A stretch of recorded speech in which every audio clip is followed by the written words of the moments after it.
Araxi Sachpazian, all right, and she will be talking about observation, which is a very important issue that we as managers need to deal with. So the idea today is the following. Maria is going to develop her topic, okay? And if you happen to have any question or anything, you might write it down. You won't have access to your mic. It's only Maria having access to it. And when the session finishes, we will be having a time for Q&As so that we can deal with them, okay? And that you have an opportunity to discuss how you personalize all this input, okay? So thanks everyone for being with us, and without further ado, I just give the floor to Maria. Thanks, Maria, for giving us your time.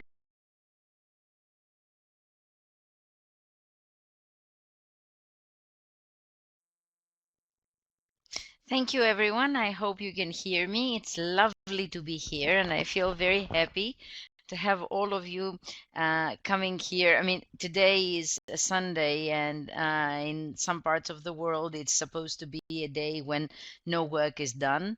And it's still a beautiful day in some parts of the world. I mean, we've got a sunny weather here.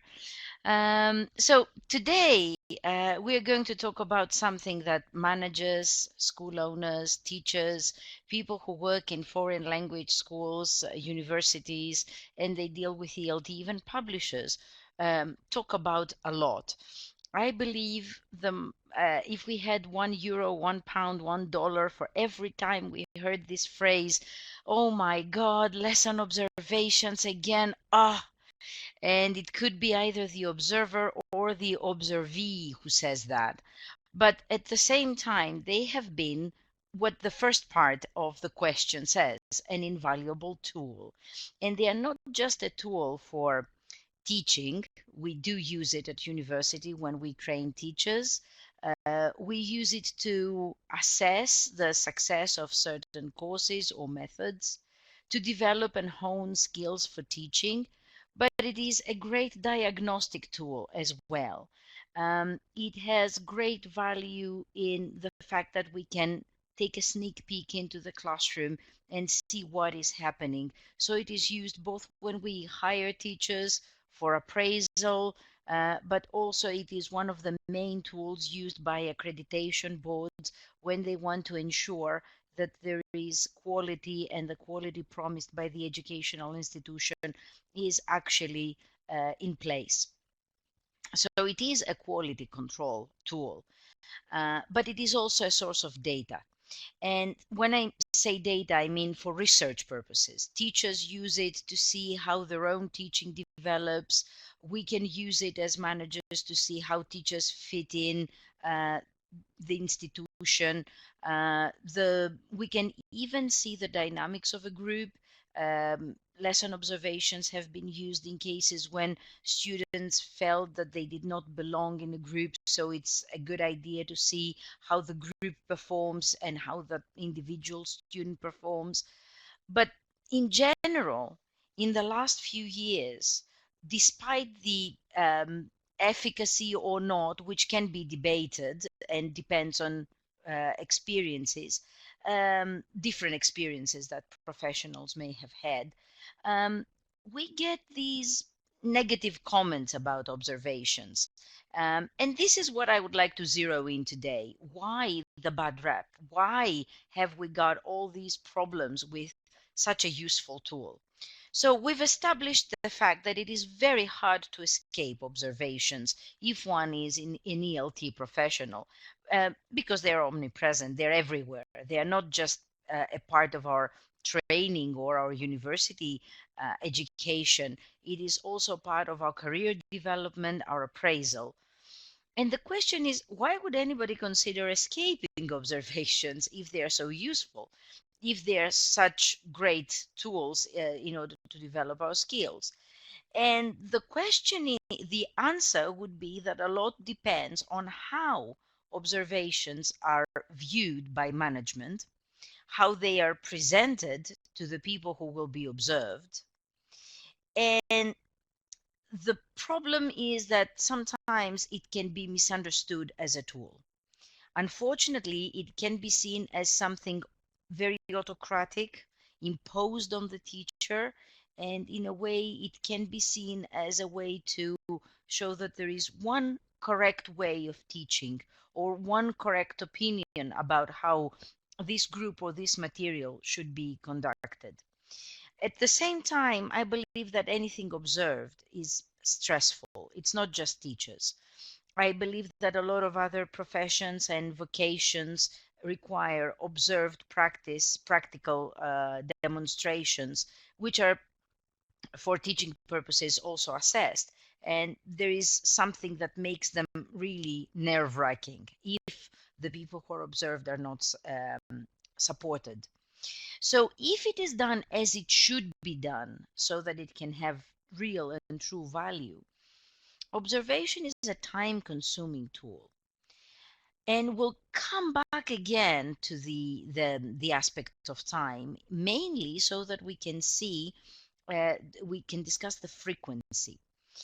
If it is not done correctly, if it is done as, if it is not seen as a part of a process, if it is done so that it can be done, observation might be completely empty of meaning. And this is what we should avoid. This is what we should not do. The reason behind all that, and this is where the question about the flaws comes in, is that there is enough artificiality in observations. Before I said that observations are a great tool because they allow us to get a sneak peek and have a look at what is happening in the classroom. The problem is that sometimes what we get is not what is really happening. So it's a well-known fact that there are teachers who try completely different approaches, feeling that on the day the observers will be impressed, feeling that this is going to help their reputation, it's going to make them look like more professional, more up to date, more even more adventurous. But the problem is that students do not like to be shifted. Students are not they are not that adaptable. If they are taught in one way and that changes when the observer comes in, then they are not always going to follow. They can follow up to a point, but not completely. The other problem that I mentioned before is the frequency. So observations are part of a grander scheme, a grander plan, and they denote the kind of attitude on the part of the management of the language teaching organization that focuses not just on the quality given, the quality of teaching given to the students, but also the quality of continuous professional development offered to the teachers. Sometimes we forget that there should be some kind of functionality. There should be some kind of aim accomplished, and this is going to be a recurrent feature in this session. Some other schools like to do it too often, way too often, I would say. And the problem is teachers get fed up. Teachers get fed up and observer pollution rises to dangerous levels. Finally, there is this attitude that we have to show that we have 15 teachers, 12 teachers, and each of them has been observed at least once a semester, so that there is a reason for the director of studies or the level coordinator or whoever to justify their salary. And also, very important, to keep the accreditation board and the external inspectors happy. And this definition, the checklist attitude, I found it in an article cited in my bibliography by Keith Harding in Modern English Teacher, the issue of April 2014. I feel it is exactly what annoys me in observations. I do not like the idea of the deity holding the clipboard, going into the classroom and going, chuk chuk, chuk chuk, chuk chuk. There's a lot more going on in a lesson than just me putting ticks. And I believe the tick is very unfair to the teacher and to the students as well. The other problem is that I, as a person who observes, as a professional who observes teachers, I've come across many different criteria lists, many different ways of conducting an observed lesson. what I get, what I feel is that we have this variety of reasons and functions because of which we carry out observations, but there is not really enough diversification when it comes to the criteria. I feel this is a bit lazy on the part of the observers. I feel this gets us to have one list and then we kind of have to adapt it on our feet as we observe the lesson. My other problem is how subjective I am while observing the lesson. There is a very well known joke saying that how do you get 10 teachers to agree on the criteria of an observation checklist? 9 of them have to leave the room. Um, if we all sat down now and decided what is important and what is not, we would get something like 5, 6 perhaps things, main ideas which are core and they are in the center of what we do, and perhaps these would be common, not phrased in the same way, but the gist would be the same. And then there would be other things on which we would disagree. Some would say, yeah, but it's not that important, and other people would say, oh, this is very important. My last question mark has to do with time. Um, these days, I never get to see teachers teaching for 90 minutes. Of course, my context, I do not train teachers for Delta or CELTA, but my role as consultant for language schools or as a teacher when training teachers is to see slices of the lesson. So should the criteria be the same? Should the list be the same? Can it be the same? How can I have the same list for 90 minutes and the same list for half an hour? It is really difficult to see how an observer could adjust these and be expected to find evidence. Obviously, one might argue, but it's not a problem, just leave it unchecked. We'll come again, we'll come back to that. I feel that once again, we expect too much from the teachers to not nearly as much from the observer. Finally, the ethics of the observer are very important. I believe that the way the observers carry out the observation, the way they come into the classroom, makes it or breaks it for the teacher. The availability of the observer before the observation, the way the observer conducts himself or herself during the observation, the ethics applied, and finally, the way with which feedback is given.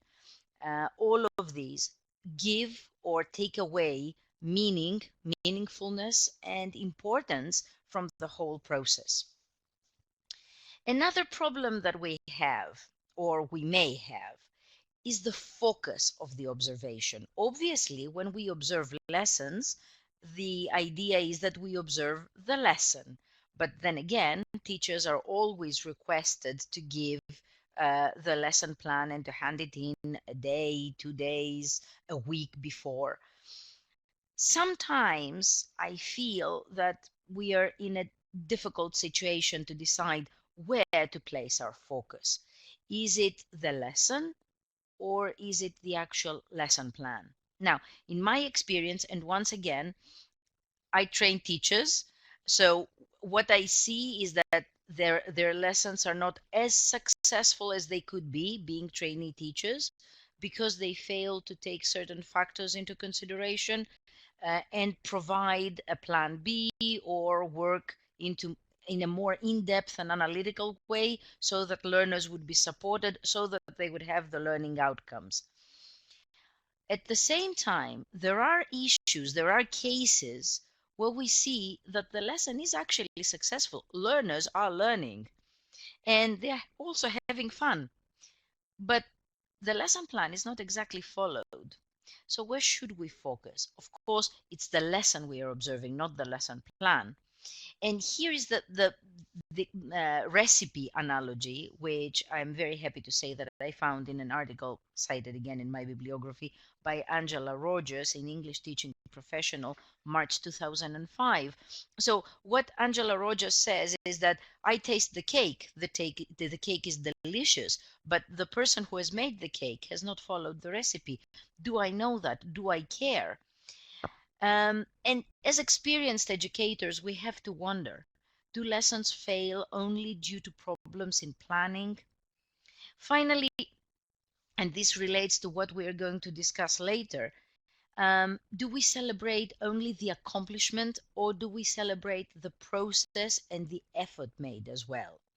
To rephrase that question, do observations threaten the confidence and the empowerment of the teachers that take part in this process?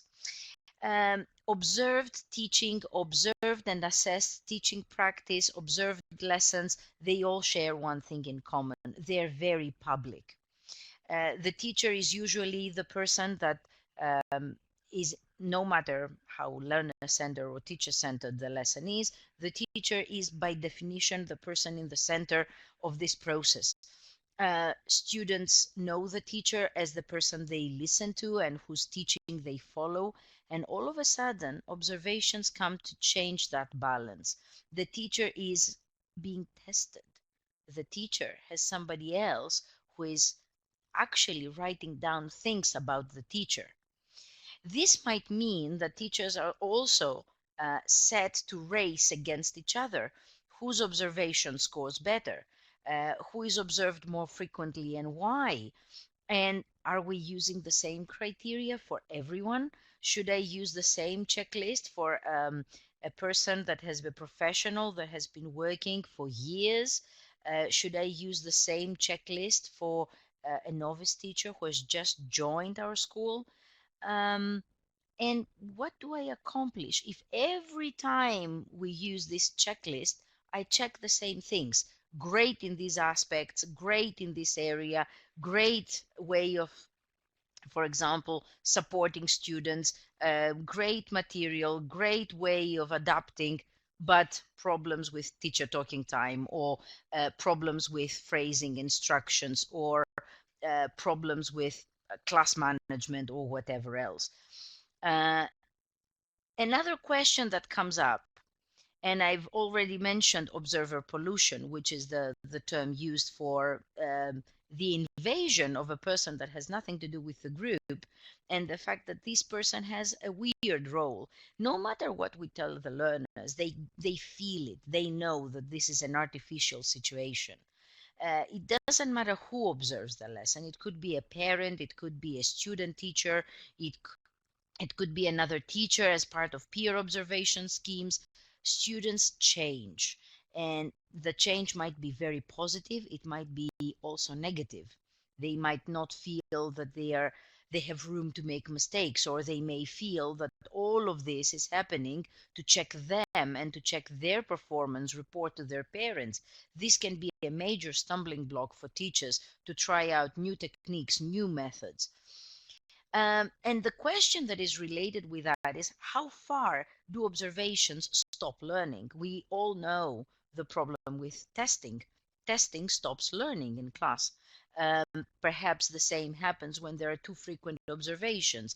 Perhaps the same thing happens when teachers are feel that they have to revert to a special way of teaching, which is not their usual way of teaching, not because it is to the best interest of their learners. I hope that this is what comes out of observations.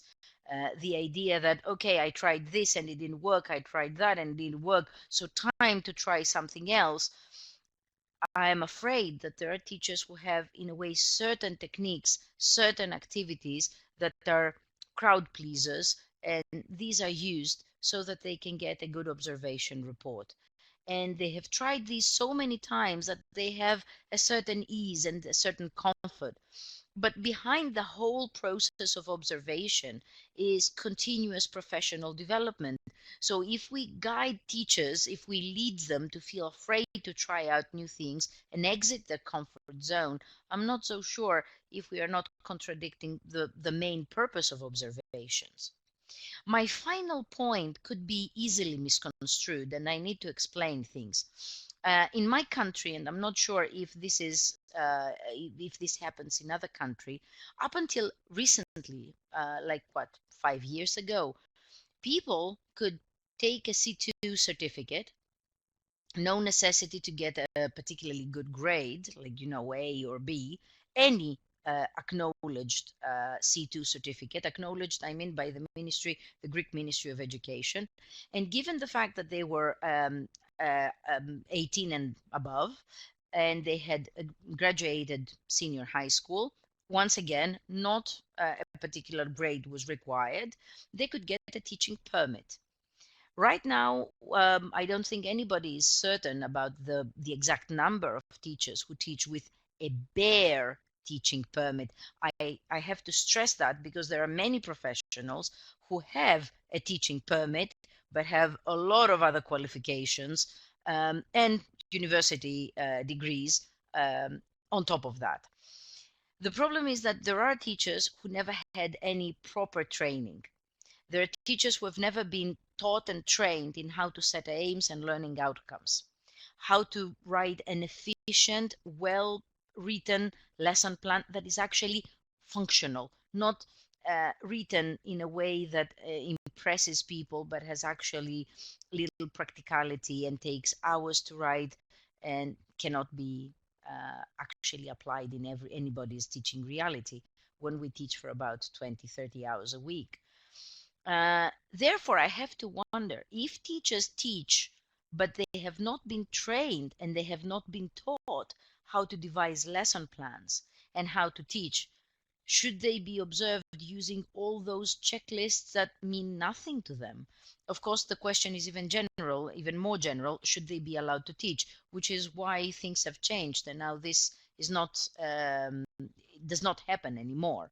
But it makes one wonder, how can we expect teachers that have not had this kind of training and this kind of support to take part in this type of exam, appraisal, if we name it like this? Um, in an ideal world, I would expect that observations would be seen as teaching tools even during in-service training. What I mean by that is that every teacher is a different entity. Every situation in which lesson observations are used is a different situation. Therefore, what I need to see as an educator of teachers is what my teachers will be able to do after a circle of observations is completed. The first and the most important thing is that it sounds more hopeful. It's more can do than what they cannot do. Therefore, it helps them feel more empowered and more powerful and more dynamic. Secondly, what I would like is teachers to be able to reflect on their abilities. I would like them to think of their profile and participate in the division of criteria. So what kind of things would you like me to see when I observe your lesson? This kind of shared knowledge, this kind of exchange helps observation be more to the point, more focused. And in a way, it helps observers see what the teachers are worried about. At the end of the day, we are interested in professionals who can self-assess, in professionals who can organize their teaching so that they can spot their strengths and weaknesses. I believe this is a kind of mentality. Teachers who have never been who have never been observed, or who have not worked for schools in which observations and an observation policy is actually a thing, tend to blame everything on other things. They tend to blame students' lack of motivation, students' problems, or any kind of anything that happens in class which is not positive is seen as something for which they are not to blame, they are not accountable. On the other hand, teachers who have been, let's say, raised and born and bred on a kind of um, teacher accountability mentality, try to see what they can do to change that. And this is the useful part. If I identify something as negative in my class, I can't change other people, but I can change myself. And perhaps my change is going to help, inspire, motivate others to change. Therefore, my attitude needs to change. And this is what we can accomplish through observations. We can rewire the brain of teachers and help them see lessons in a different way. And I would like to mention something that I read in Keith Harding's article about an observation policy statement. And the writer himself mentions that we're perhaps a bit overworked, and all we need is another statement to have to write. And all those official documents are far too bureaucratic and too difficult to write, and perhaps it would be easier to revisit an existing document. But there is a reason for those documents. There is a reason for a policy. If there is a policy, then we can see where observations come into play. And teachers, novice teachers, teachers that have been with us for many years, teachers who are on their way to become managers in this language teaching organization, can see how observations can be used. So it is not, I believe that through this kind of teaching, management makes observations more transparent, responsibility becomes shared, they become a lot less scary because it's not somebody with a checklist, the deity, coming in, imposing on me and imposing criteria which I, as an educator, do not necessarily think are related with the lesson that I'm teaching. The next part has to do with even more things that we can do to see observations in an how they would be in an idealized world, in an ideal world. The first thing has to do with what we mentioned before. We can't expect teachers to achieve something in order to celebrate it. And I think that perhaps this is where we forget that we expect, we are a bit unfair to teachers. We expect learners to try and we praise the effort. We expect teachers to succeed in order to praise them. Therefore, sometimes this whole process becomes extremely demotivating. Plus, we shouldn't forget that teaching is part an art. Writing a lesson plan is writing. Creating an activity is creation. I don't think there is any creator, any writer who takes kindly to any sort of negative and aggressively negative criticism that in a way debilitates more than builds. Another thing is that teachers who try out new things should be given extra points. So the criteria checklist should take into consideration what the teacher did this time that he or she did not try the previous time. And this moves teachers away from this set, inflexible teaching observation style, or teaching to please the observers and the external accreditation board style teaching. Teachers should always remember that observation teaching should also benefit the students. The students should not stop learning. We should not remove the students from their central position just because this is the observed lesson, and what the observer should see is what a brilliant teacher I am and how I can try things. All these learning outcomes, and when I say learning outcomes, I mean the learning outcomes for the teachers through the observation, should be reflected on the criteria used each time. Therefore, the criteria checklist should be relevant. It should be relevant to the aim and the point of the lesson. So sometimes we have observations because management feels that the material used in this class is either too easy or a bit too dated or a bit too advanced or whatever, but it has to do with the material. The checklist has to change. The checklist has to be diversified and different so that it can fit and it can match the age, the age of the learners, the years of experience, the level, the type of teaching, and the time that the observer has. There is this symbol in many observation checklists, N/A, meaning not applicable. And every time I observe lessons, I want to kind of slash that point, because I'm like, if it's not applicable, why is it on my checklist? Why am I seeing it? It's confusing me. And at some point, we will have the chance to talk about this, what the observer does during the time of the observation. So far, I have mentioned that we need observations. They are an invaluable tool, but they are flawed, and what they would be like in an ideal world. I feel before I move on, I should we should take a look into whether or not there are any pluses. I think there are many pluses in observations. I'm not uh, nearly close to saying we don't need observations. ELT or any kind of teaching can survive without teachers being observed. For one thing, observations encourage a more in-depth personal communication, even in foreign language schools, language teaching organizations, where mentoring is not a thing.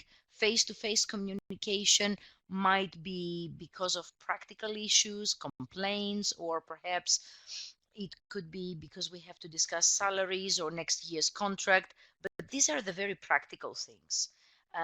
It always inspires me when I can hear teachers or managers and teachers talking more in depth for regarding their ELT beliefs, the methods they use, and observations give rise to these questions. They they may serve as a springboard to start a discussion. They also help teachers become a bit more aware about their strengths. It is not that we do not want to see our strengths. It is very easy to forget where we are strong. Teaching is a very solitary activity, and in the past it used to be even more solitary. It's in the last, I don't know, 15, 20 years when we feel that sharing is caring, and teachers' rooms have become more open plan, more open spaces where teachers have room to communicate and share material. In the past, it was considered what is mine and makes me unique as a teacher, and I'm not ready to share it with you. So this blindness is not intentional. It happens because we get used to what we are good at. And it is not because we want to do it, it just so happens. But when an observer comes in, this is a new situation.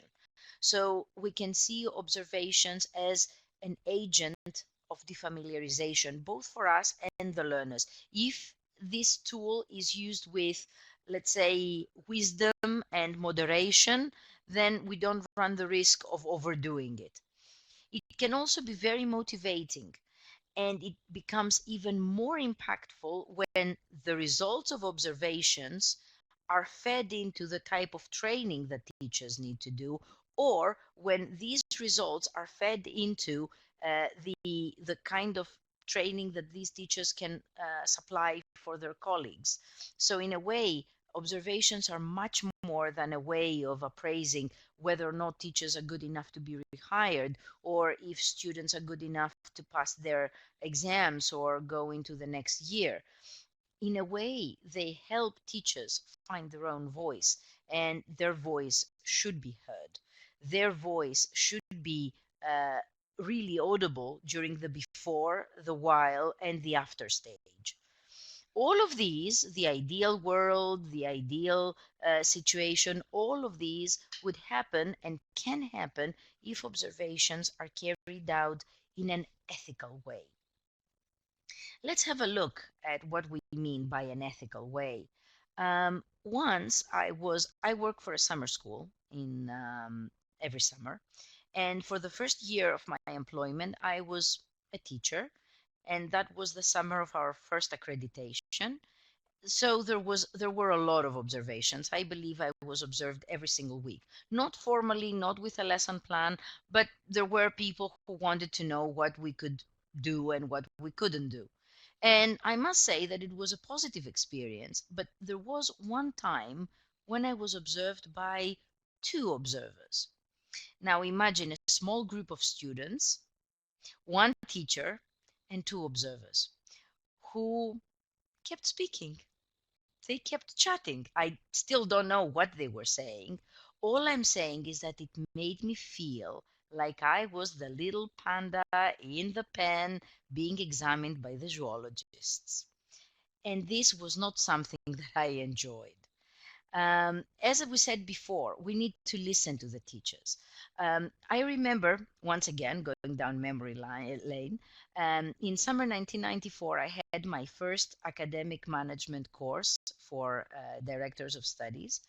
And one of the course units that we had to do was carrying out quality controls, and part of this was observations. And there were two schools and two articles that we had to study. One which advocated very autocratic, unannounced observations, just walk-in observations, and the other kind, the one which is more close to what we are discussing right now.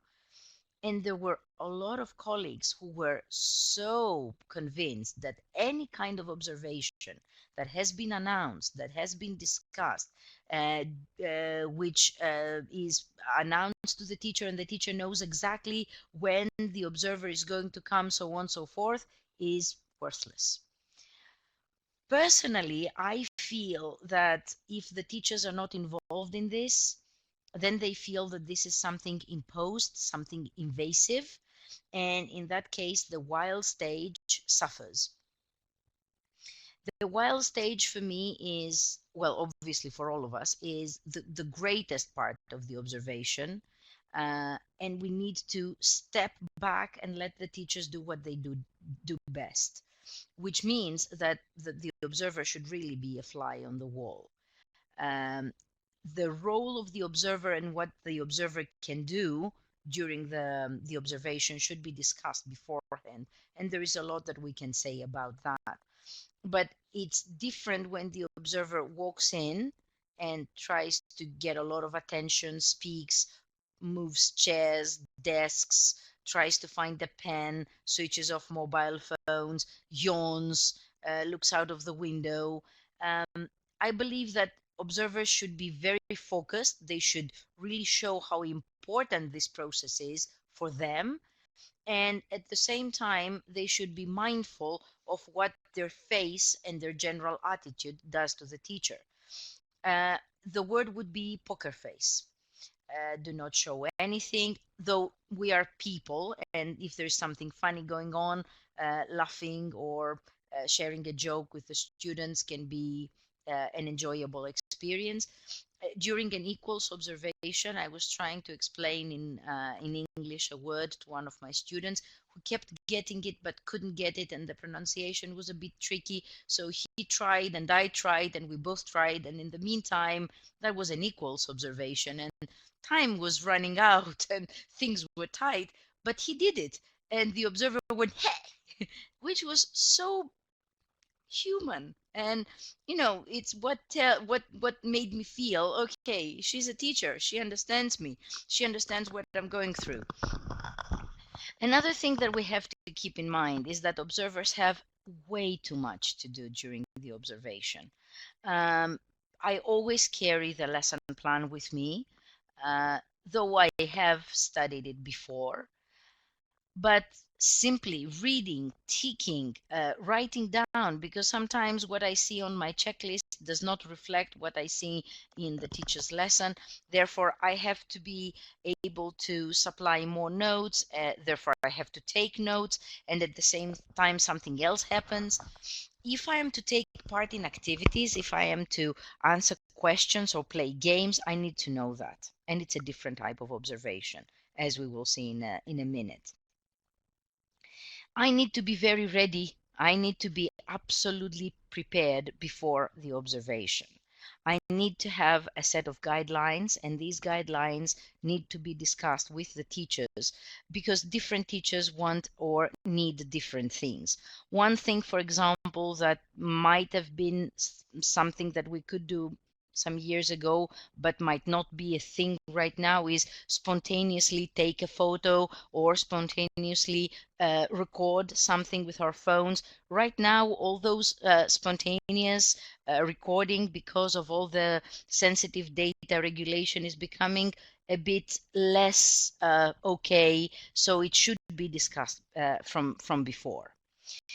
Now, The next part is about how we can turn observations into more 21st century tools. So let us leave behind all this um, 1960s idea of opening the door and going in unannounced to see if we can catch the teachers unawares and see how unprofessional they are when we aren't looking. Personally, I don't like this idea. I want to think that teachers produce pretty much the same quality and the same effective learning and teaching even when they are not observed, and the observation simply helps to highlight or bring that to the fore just for a bit. So there are three things that we will be seeing in the activities below, or the different types of observations below. The first one is differentiation, and I think this has been reverberating through our session today. Teacher involvement and imagination.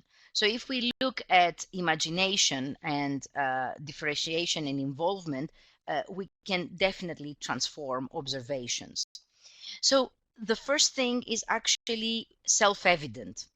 We need to see observations as an ongoing procedure, not a one-off thing, not a flash in the pan, not something that is done not something that is done simply to be done and be done with. Uh, Seeing it as part of a process means that there is a plan. The plan for me has to do with what the teacher has been doing so far and what the teacher does during the lesson. Definitely, one observation is not enough. The reason for that is that we may have some issues which need further development, which the teachers need to work on. All of these will be addressed, and we need to see how these have progressed. Therefore, a second or a third observation might be necessary. One every semester, I would say, 2 to 3 per year, and that's it, not more than that. I would be interested in seeing teachers teaching different groups, different ages, different types of general English courses or academic English courses. I would like to see teachers teaching exam classes and young learners and business people so that I can see how versatile they are, and I can see how this particular language teaching organization helps teachers develop a diversified identity, how their teaching diet is more balanced. But the frequency of the observations will depend on the needs of the teachers. One very important thing is to make the environment safe and inclusive for everybody involved. So I don't want the learners to feel that their teacher is being judged and unfavorably judged, because if this happens, then I'm inviting the students to second guess the teacher. Um, um, Observations work better when the criteria is open, known, familiar. For me, this is the first stage. So the first stage would be to meet up, arrange when it is convenient, which group would you rather start with, what time would you like me to come. This is the criteria that I'm planning to use. Would you like to remove something? Would you like to discuss something and add something else? If this happens, then the whole process becomes less fixed and it's more choice driven, and more power is given to the teachers. Um, the key role of feedback is for me another issue that helps the teachers understand what has taken place. So one thing is that we need closure. We need to know what happened. Therefore, if there is no feedback, or if feedback comes after a month or 2 months, it's like it never happened. It loses its potency and its efficacy, its ability to have any impact. Another issue is that teachers give a lot of their time to prepare for observations. They fret over it for days and they keep thinking about it. I don't want feedback to be rushed. I don't want it to be something that happens in a matter of fact way so that we can get done with it. There should be enough time for both observers and trainee teachers or in-service teachers to speak. And I would say that first of all, the most important thing is that teachers get to self-evaluate. If the observer speaks first and comes up with a set of things that went well and a set of things that went not so well, then the teacher has already been biased.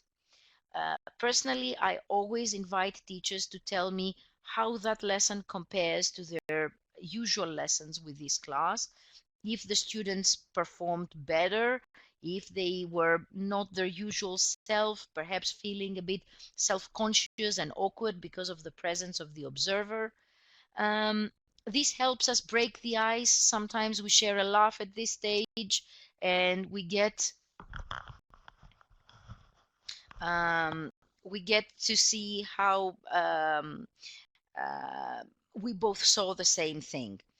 The other thing is that I need to be prepared. I need to know what I'm giving my teachers. For example, are they going to get my checklist photocopied? Just what I was writing down during my observation. The problem with that is that sometimes we write down whatever comes to mind. This might be good, but it's sometimes phrased in an inappropriate way. It might sound too harsh. It might sound um, too negative. It needs to be filtered. Am I going to give bullet points? Am I going to give a full report? Is this report a certain length? Should it be ready on the day of the feedback session? Is it first we have a chat and we talk, and then I take into consideration what you said, and then I write my report? This is why we need the policy statement that Keith Harding mentioned before. All of these things need to be stated, mentioned, and agreed upon beforehand so that teachers know what to expect. And also, in this way, the teachers feel that they have been heard. Finally, if we have to be fair, the teachers need to give feedback on my feedback and my behavior. So I was observed by Maria on so and so, and there should be some things mentioned about how I conducted myself during the observation, before the observation, and on the quality of the feedback and how, let's say, careful I was, not just in the way that I gave the feedback, but also the way that the usefulness and the transferability of the advice given to the teachers. Nitpicking and trying to find fault just to show that I am the super duper observer who knows so much and you're the little teacher who knows so little is not helpful. It might feel that it is helpful for some people's ego, but really doesn't do any good for the language teaching organization or for the learners. So some time to look into some alternative observation styles. I can see that there are some problems with the sound and the image. I don't see these. I can see a comment. I hope everybody can hear me now. I don't get any different signals. Um, so the ideas that are going to be presented now come from Duncan Foods' book, The Developing Teacher, and some ideas that I found in the articles by Angela Rogers and Keith Harding, the ones which are stated in the bibliography that you will get in the end. So the first thing that I want to do with teachers when I get to see them as a group, I want to bash observations. So what bugs us about observations? What is it that we don't like about them? What disturbs us? What troubles us? And how can we make them better? How can we remove this? How can we help ourselves and this tool work better? In order for this to happen, we need teachers to suggest alternatives. This is a great thing. Just putting my hand up and saying, I don't agree with that. I don't like this. What we need to do is actually get some useful ideas that can be applied and they can also be observed for their efficacy and usefulness in this particular teaching context. For me, any kind of upper management observation without any prior peer observation is not as helpful as it could be. The more teachers spend time pairing up, discussing, talking about each one's weaknesses, the more they bond together, and this bonding can be really useful for the language teaching organization. I have been to many schools all over Greece, and I feel that sometimes there is a very unequal division of talent. There is a lot that teachers of exam classes can learn from teachers who teach juniors, or perhaps what we call senior or junior classes, or even classes of young adults, and vice versa. And the problem is that these two groups do not intermingle, they do not talk to each other. They are cooped up in their little levels, and I am an exam class, so I have nothing to talk about to you, junior class teacher, and they miss out on a lot. A way to make this more functional, because in Greece at least we are all working all the time, and I know that a lot of most language teaching organizations in Greece do not have a director of studies who is simply a director of studies. Even if the director of studies is not the owner, he or she is fully employed as a teacher as well. So there is not that much time for changing the schedule and arranging for people not to teach but to observe. Plus, I know that it might feel a bit, teachers get paid just to observe, question mark. Um, the idea is that we can now use technology, so the teacher could record herself, or if we can get permission, record the students as well. And then the teacher who plays the observer, who functions as the observer, and the teacher who teaches the lesson can sit together and watch the lesson. This means that while watching, they can stop and start, they can discuss. Um, Believe me, I do not like seeing myself recorded. I try to avoid it as much as I can, but it is very useful. And it is more useful than trying to convince people that they don't wait enough for students to reply to questions. These are the things that we miss out on, or how often we repeat a certain word, or how abruptly we go from one stage of the lesson to the other, how little flow there was, how teacher-centered our lesson was. These are things that are better seen when we are sitting and actually looking at the camera, looking at the recorded version of our lesson. You might at this stage wonder and ask a question. What if we didn't have the peer observer and we just had the teacher watching herself or himself? Great idea, quite different, not the same outcomes. The moment we have just the teacher, things might be different. The teacher might even be harder on herself, on himself. We have no idea how that would work out. Both ideas are useful. They are a great step towards preparing great reflective exercises, and also a way to help teachers understand what they do well and what they need to work on. When it comes to peer observation, the thing that I get mostly from owners of foreign language schools is a fear. What if my teachers feel that I'm using other teachers to spy on them and tell me what they do wrong? And then I'm using one teacher to, in a way, backstab the other teacher. Oh no. Oh, no, indeed. For me, peer observation should focus on the positive. So if I have, it's between the two teachers. If you need to discuss weaknesses, you can set up your own criteria, you can set up your own areas, and I do not want to know about it. What I want to know is the things that I liked more by observing Marina's lesson.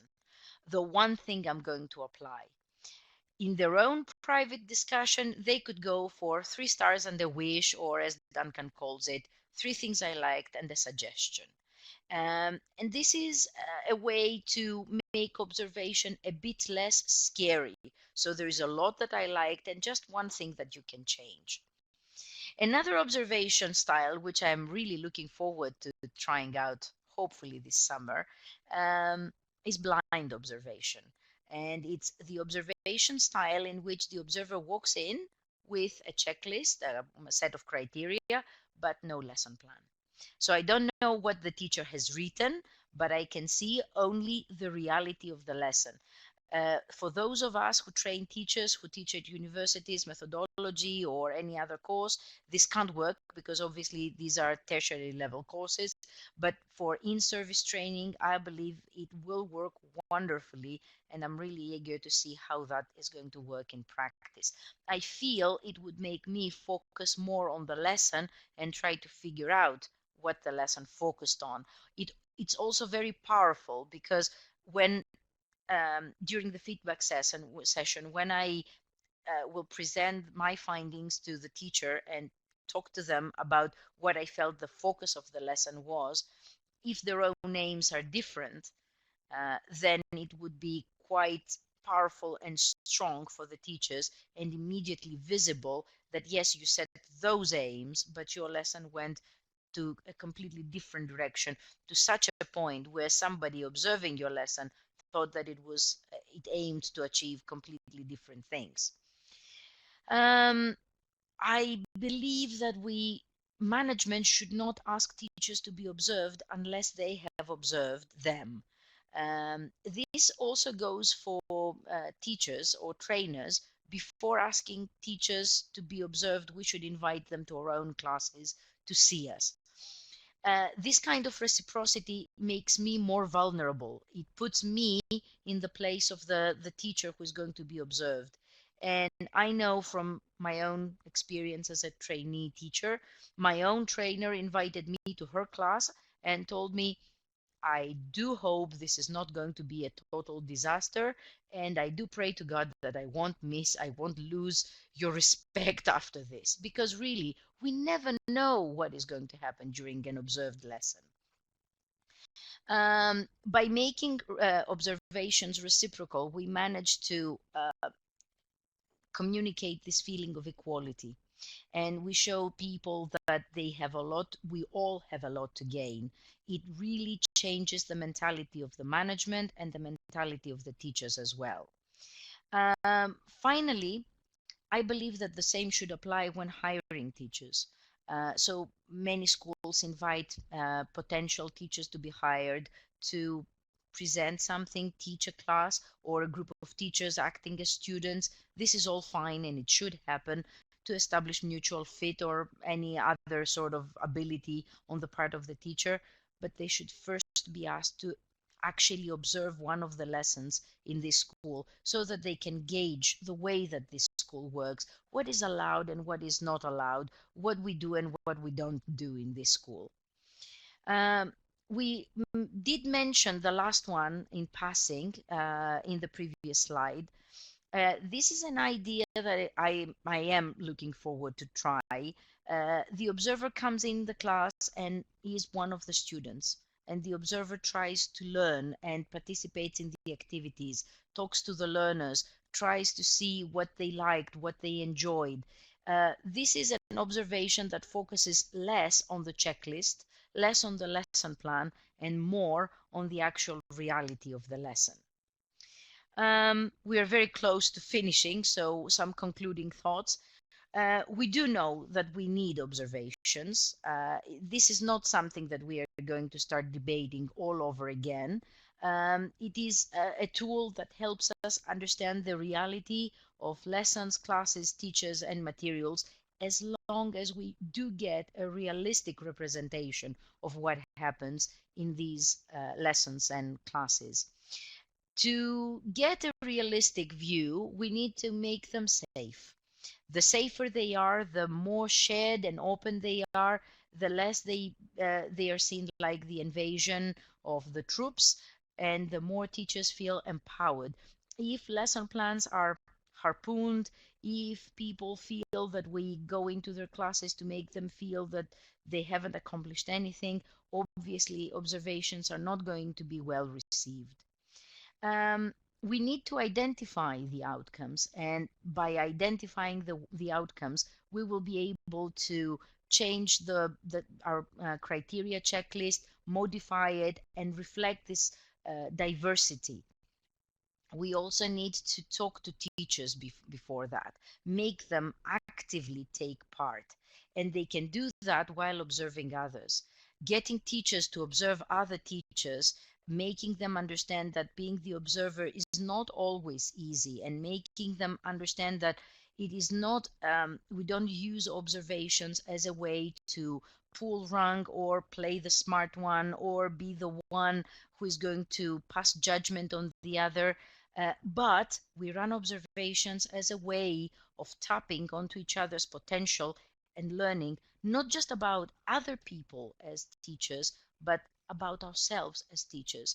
And I know that those of us who spend a lot of time observing, we find out what we can do to change ourselves. Therefore, the positive outcomes of observations cannot be counted easily, and they are very long lasting and very impactful as long as observations are carried out in a well planned, ethical way. Um, Thank you very much for your attention, and I'm looking forward to your questions. I haven't seen any so far.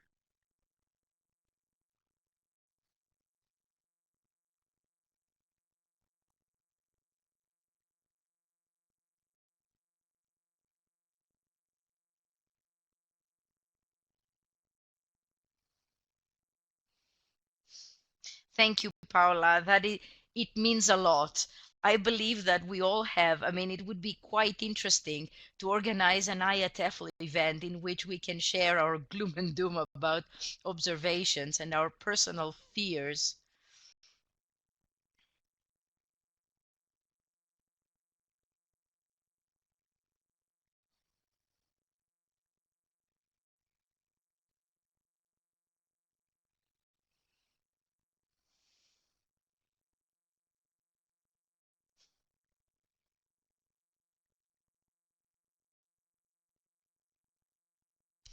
Thank you. I really enjoyed it. Of course, it's a topic that cannot be done with in an hour. And there is the bibliography, and also a huge thank you.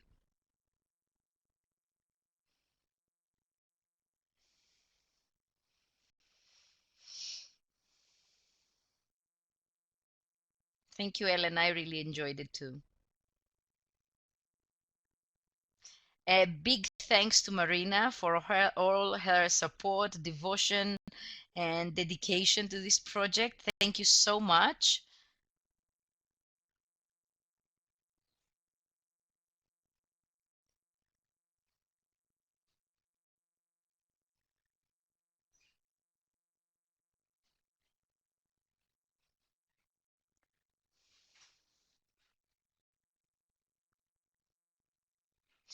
When you say QA observations,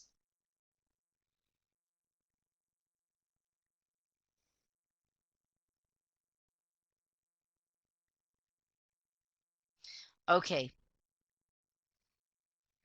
Well, obviously, when when schools have to go through an accreditation scheme, they have to follow the criteria given by that accreditation board. There is a lot to be said about that. For one thing, accreditation boards say that they are not actually looking at the teachers. They are just looking at the way each teacher and each teacher's teaching method and the way their representation and actualization of the material is used, so that they can see if there is enough uniformity and if there is enough organization. By that, they mean that no teacher is going to be fired, so that the accreditation can be given. So it's not the accreditation board's responsibility to say fire so and so or hire so and so, so that they can be you can get the accreditation. That's far from that. That would never happen. But obviously, what we could do, take the criteria that is provided by the accreditation board and go through it one by one with the teachers, see how these items on the checklist relate to their teaching reality, and have a discussion on why they are useful. Um, and why they should be part of our criteria checklist. Obviously, it is very different running observations because we are preparing for an accreditation or an inspection, however it is called, is very different from just having it as part of our main training and in-service training diet. The thing is, schools that have it as part of their in-service training diet have much less trouble making teachers see it as a positive developmental tool. There was another question as well.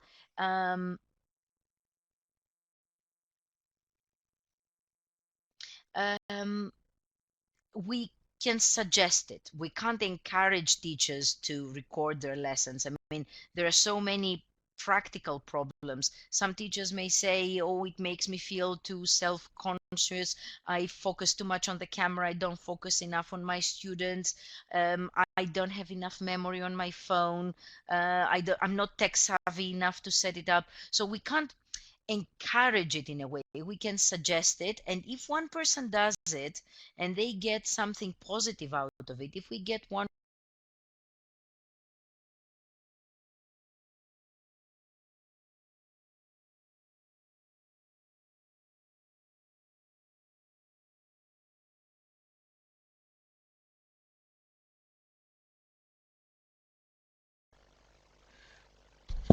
Okay, everyone. Thanks, everyone, for taking part in this webinar. The material will be available on our web page very soon. And as I wrote, because I didn't have access to the mic in that moment, if you have further questions with Maria, for Maria, I'm sure she will be delighted to continue this conversation, and you can do that through our Facebook page. So thank you very much. Thanks, Maria, for all your time and your passion on this. Goodbye, everyone.